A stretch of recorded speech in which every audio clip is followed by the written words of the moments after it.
மகாநதியில் ஒரு வசனம் வச்சிருப்பார் கமல்.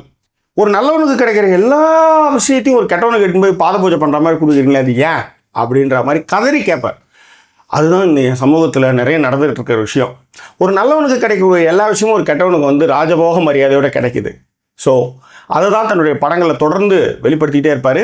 உதாரணத்துக்கு அன்பே சிவம் திரைப்படத்தில் வந்து கமல் வந்து எல்லாமே ரொம்ப நல்லது தான் பண்ணுவார், மக்களுக்கு நல்லது தான் செய்வார், உதவி தான் செய்வார். ஆனால் அவருடைய காதலும் கைகூடி இருக்காது. அவருடைய உடல்நிலையும் ரொம்ப மோசமாக, விபத்துக்கு பிறகு அவருடைய உடல்நிலையும் வந்து ரொம்ப மோசமாக போயிருக்கும்.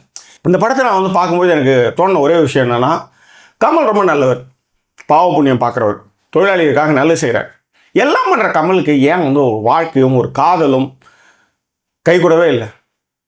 ஏன் நல்லது செய்கிறவனுக்கு வந்து அவ்வளோ பிரச்சனைகள் வந்து இந்த கடவுள் கொடுக்குறான்? இது நல்லது செய்கிறவனுக்கு ஏன் இவ்வளோ கடவுள் கொடுக்குறான்? கெட்டது செய்கிற கந்தசாமி படையணும் பெருசாக வந்து அந்தளவு ரொம்ப அவர் வந்து பெரிய கஷ்டத்தெல்லாம் படலையே.